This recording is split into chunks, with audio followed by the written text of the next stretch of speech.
Finally वो moment आ चुका है जिसका आपको और मुझे काफ़ी टाइम से इंतज़ार था, क्योंकि एक ऐसी कंटेस्टेंट थी घर के अंदर जो खाने के मुद्दे के अलावा किसी भी और चीज़ के बारे में कोई भी कंट्रीब्यूशन नहीं कर रही थी। जी हाँ, मैं बात कर रही हूँ हमारी वायरल वड़ा पाव गर्ल की, AKA चंद्रिका दीक्षित गेरा, जो हो चुकी हैं घर से इविक्ट। और इनका जाना तय था पहले से ही, जैसे मैंने अपनी प्रीवियस वीडियो में कहा था, क्योंकि काफ़ी टाइम से चंद्रिका काफ़ी ज़्यादा लॉस नज़र आ रही थी, कंफ्यूज थी और उन्हें घर के अंदर समझ ही नहीं आ रहा था समवॉट कि उन्हें करना क्या है। जहां वो बाहर इस चीज़ के लिए वायरल हुई थी कि वो अपने ओपिनियंस बहुत फर्मली आगे रखती हैं, बहुत लड़ाई झगड़ा करती हैं, शायद इसीलिए उनकी TRP की वजह से बिग बॉस की टीम ने उन्हें रीच आउट किया था। मगर घर के अंदर आके वो एकदम खुशी बम निकली और इसी के साथ अब उनका भी घर निकाला हो चुका है। और क्या क्या हुआ इस एपिसोड में, क्योंकि ये था वीकेंड का वार और इसमें काफी चीजें हुई, आज डिस्कस करेंगे इस वीडियो में। नमस्ते and hello everyone, it's me Prisha and you are watching Uncut. तो भैया, अगर मैं सबसे पहले वाले हाईलाइट की बात करूं तो मुझे इस एपिसोड का सबसे बड़ा हाईलाइट लगा रवि किशन की entry on the big boss set, जो कि तब की गई थी काफी अब्रप्टली जब अनिल कपूर शिवानी से कुछ सवाल जवाब कर रहे थे। और ये सवाल जवाब थे उनके लहजे के ऊपर कि कैसे वो काफी बदतमीजी कर रही हैं अपने से बड़ों के साथ और लोगों को तीखे जवाब दे रही हैं इस आड़ में कि वो एक गांव से है। इस पर रवि किशन का ये कहना कि उनके जिले में उन्होंने शूट किया है और वो वहां के लोगों को जानते हैं और वो शिवानी जैसे बिल्कुल भी नहीं है। ये मुझे काफी सही एडवाइस लगी थी, क्योंकि शिवानी है तो देखो काफी एंटरटेनिंग, घर के अंदर वो काफी लोगों को हंसाती है, लेकिन इक्वली इरिटेट भी करती है। नेजी ने इनफैक्ट शिवानी की इस बात को काफी बार पॉइंट आउट किया है, उन्हें चीजें समझाई हैं, लेकिन फिर भी शिवानी के बर्ताव में हमें उतना बड़ा चेंज नहीं दिखा था। हाउएवर आई स्टिल फील कि पिछले कुछ हफ्तों से वो बेटर परफॉर्म कर रही हैं, क्योंकि उनका जो ग्रुप है सना मकबूल, लवकेश और विशाल, ये उनको थोड़ा शांत रखता है और इनके साथ रहकर वो काफी स्ट्रॉन्ग भी नजर आ रही हैं। और कहीं ना कहीं ये देखो, कहना तो पड़ेगा कि भले ही शिवानी 22 साल की जरूर हो, लेकिन वो अपने से बड़े जो लोग हैं उस घर में एज कंटेस्टेंट्स, उनसे भी कई ज्यादा अच्छा खेल रही हैं।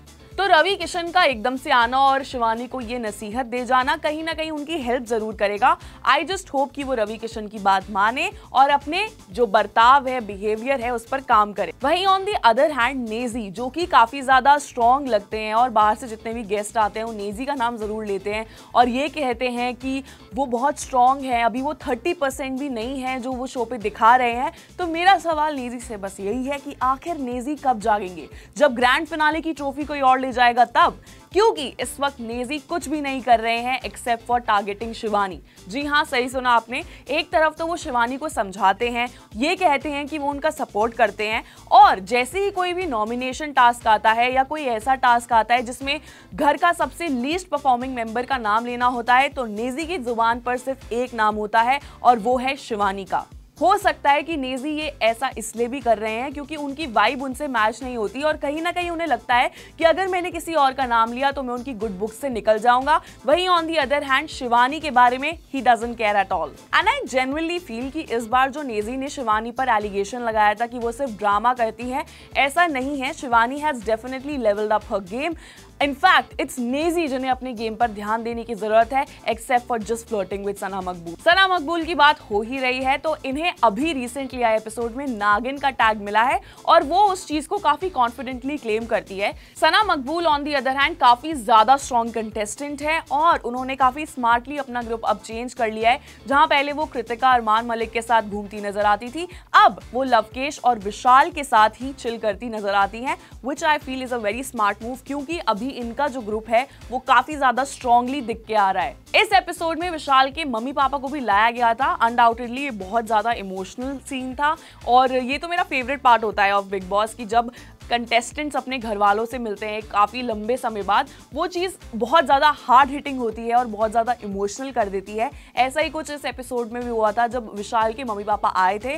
काफ़ी लोग ये कहेंगे कि विशाल के मम्मी पापा ने उनकी साइड इसलिए ली है just because their parents, but ऐसा नहीं है। विशाल की बातों में भी कहीं ना कहीं सच्चाई है। उनके कैरेक्टर को लेकर ज़बरदस्ती लोग उन्हें टारगेट कर रहे थे और उनके पेरेंट्स का इस मोमेंट पे आके ये कहना कि विशाल हम तुम पर प्राउड हैं, तुमने कोई गलती नहीं की है, वो कहीं ना कहीं विशाल को काफी ज्यादा हौसला देगा।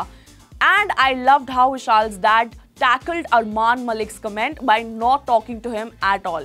क्योंकि किसी पे भी घर में हाथ उठाना इज जस्ट नॉट वैलिड। अभी के अगर स्ट्रॉन्ग कंटेस्टेंट्स की हम बात करें तो रणवीर शौर्य and Sana Maqbool are definitely on my top list. अगर मिड वीक नॉमिनेशन की हम बात करें तो आई डेफिनेटली फील कि कृतिका या सना सुल्तान में से कोई एक तो पक्का जाने वाला है। जाने वाले की बात हो रही है तो आने वाले की भी जरा कर लेते हैं। अदनान शेख ने वाइल्ड कार्ड एंट्री मार ली है और अब सिस्टम हैंग होने की पूरी संभावना है, क्योंकि जिस तरह से अदनान जिस कॉन्फिडेंस के साथ घर के अंदर आए हैं, लग तो ऐसा रहा है कि वो लवकेश से काफी बड़ी फाइट पिक करने वाले हैं, क्योंकि ऑलरेडी इनका सोशल मीडिया पर काफी एक बड़ा फ्यूड चलता है। तो देखना ये होगा कि जिस कॉन्फिडेंस से इन्होंने अनिल कपूर का जवाब दिए थे, क्या वो घर पे भी अपना स्टैंड उसी तरह से ले पाते हैं या नहीं। आप इस वक्त किसको देखना सबसे ज्यादा एंजॉय कर रहे हैं, मुझे कमेंट सेक्शन में जरूर बताएं। साथ ही एंटरटेनमेंट इंडस्ट्री से जुड़ा ये अपडेट अगर आपको पसंद आया हो, then make sure that you like this video, comment below and do not forget to subscribe to uncut.